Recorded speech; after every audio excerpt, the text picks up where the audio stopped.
Have you ever wondered, how do I make my Figma prototype so interactive that when I change a quantity, my total actually updates? Well, in today's video on the Fignoob to Figmaster YouTube channel, we are going to figure out how to do that in your Figma prototype so you can add it to your next project. Let's get started. Well, welcome back. We are on the same prototype that we worked on in the last video, where we actually talked about creating it so when you add a quantity, it actually adds and subtracts numbers. But we added the ability to have a cap. So it would go up, it would go down, but it couldn't go over 10 and it couldn't go under 0. But today, we're going to work on actually taking this dollar amount and updating it so when we change the quantity, the total updates as well. So how do we do that? Well, the first thing that I'm going to say is there are probably multiple ways to do it, and I'm just going to explain it how I would do it. What I'm going to do is I'm going to grab my 199 and my dollar symbol, and I'm just going to make a copy of them and drag it off. So what I'm going to do is actually really simple. Right now, my frame is set to hug, but right now it doesn't have any space to go left. So I'm just going to make this text box a little longer, and I'm going to switch it so that it is right aligned. And with it being right aligned, now I have all the space in my frame that I can go in here, and if it adds up and it's 100, it goes to the left.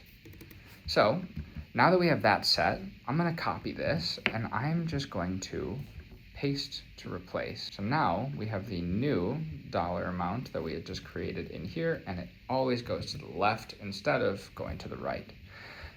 Now, why did I do that? Well, what I'm going to do next is I'm going to create a new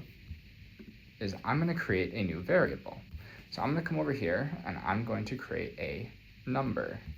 And I'm going to go caret dollar amount. And I'm going to set that dollar amount to 199. Now, if I want to do math, I have to use numbers.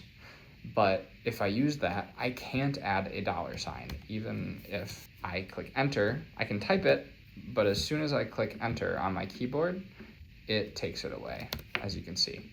So what you have to do, and why I designed it the way that I did, is I put it in an auto layout so the dollar sign is always there, but we're now going to take this 199 and we're going to go up to the top right, and I'm going to apply the variable caret dollar amount.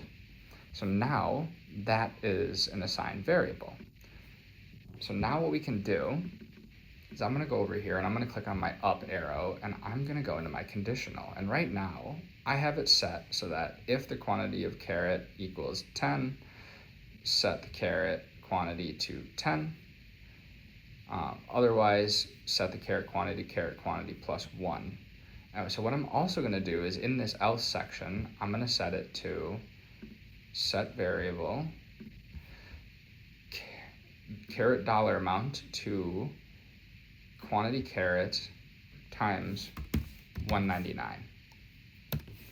So now, if I look at my prototype and I go in here, if I add, you can see my dollar amount is actually changing and it's going up. Now the highest it'll get to is this 1990, but that's okay because that's the maximum amount of quantity pounds that we're allowing them to have. So we've made it so it can go up. Now let's make it so it can go down.